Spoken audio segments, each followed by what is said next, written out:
text 800-881-2021. The dense beard of justice. If you've been in a car accident and an insurance company owes you money, or any other kind of wrongful death, slip and fall. If a dog bites you in the balls, is that what you want? It's time for justice with Sweet James. Order in the court. Order in the court. It's time for justice with Sweet James. What's cracking, James? How are you? Welcome back. Petros, how are you? Joel, welcome aboard. Well, I've been better.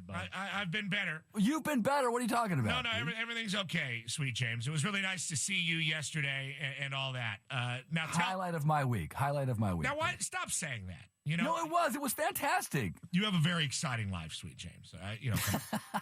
Now, I want you to be dead honest, okay? Right on. Okay. Do you know who Joel Klatt is?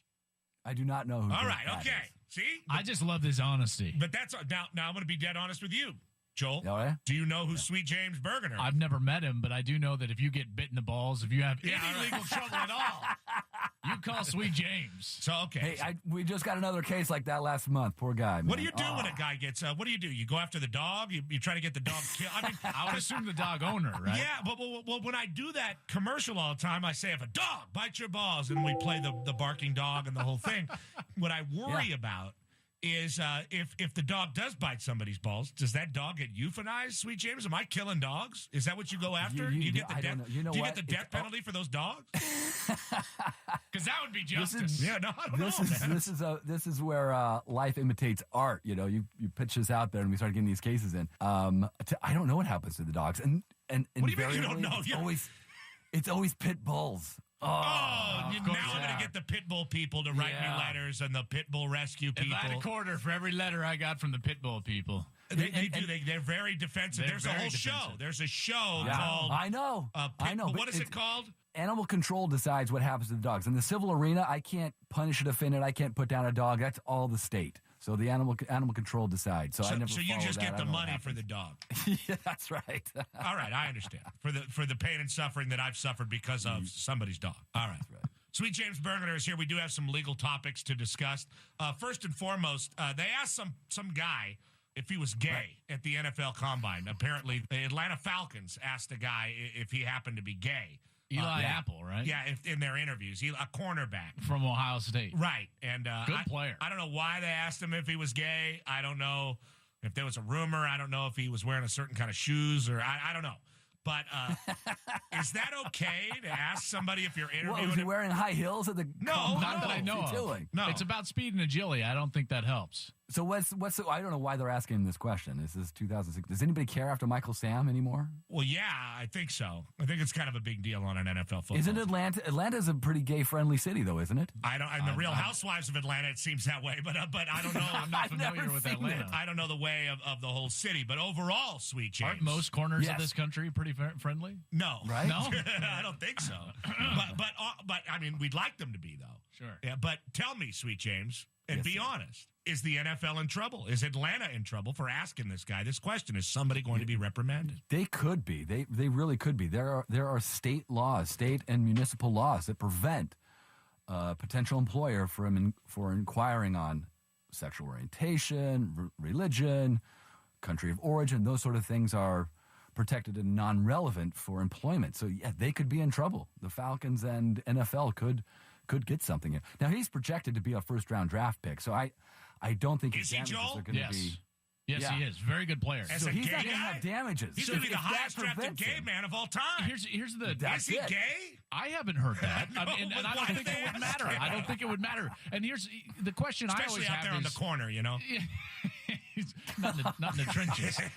I'm not going to walk into that one. So, James, if they can't ask him that question, then should they be allowed to ask about any relationship status going back through his years at Ohio State? You know, can they ask about him if it's a quote-unquote, man and woman relationship? No, you can't ask about that. You can't ask about prior relationships. Every single player is asked about that at the Combine. So that's why I don't understand why this is such a big deal. If you can ask about regular relationships, not the regular versus non-regular. But they do. Can't. But they do. I know, and it's a way to circumvent. Who was it? 2010. Somebody was asked if they like girls. So it's a way of asking if he likes guys in a roundabout way. You can't do that. You can't ask about age, religion, any of those things, sexual orientation. That's just a different way of asking it. So it's just a very thin, a thin disguise on how to hide that inquiry, and it would fall flat quickly in court. Do you like girls? I mean, I like girls. I happen to like girls. I mean, is it fair to ask? I mean, I think everybody likes. You can't. I'm not asking you if you take them to bed. If you just ask if you like, I mean, is that a bad thing just to ask somebody if they like girls? So do you like the ladies? Yes. In a job interview, it is. You can't. So I see you're a good-looking guy. Do you like the ladies? I mean, all of a sudden that's a big violation or something? I mean, Pounds at the it door. is. Okay, all right, fair enough. Excuse me, sir, you can't ask that. I didn't know. I didn't. Sweet James Bergener is with us. 800-881-2021. I'm going to ask you a question off the cuff, Sweet James, that was not on the docket, which I don't think you look at anyway. No. So I'm going to, I figured. So I'm going to ask you just a quick question. Erin Andrews, and we'll tread lightly because Erin, Joel and I both work with Erin. We used to work with her. I said, colleague. She's big time now. I said a colleague of mine, and somebody's like, isn't that a little bit of a stretch? That's a generous use of the word colleague. I guess it would be, but I did work with Erin, and she's a lovely lady, and I'm assuming she would know me if I was in the room with her. She would know you. Yeah. Everyone knows you. And Joel, too. $55 million she was awarded, but now all the scuttlebutt is that, you get like $100 out of all that at the end of the day. Is it really like that? I mean, do you settle somebody for like $100 million and they get like a house in 29 Palms? I mean, how does it work? It does happen like that.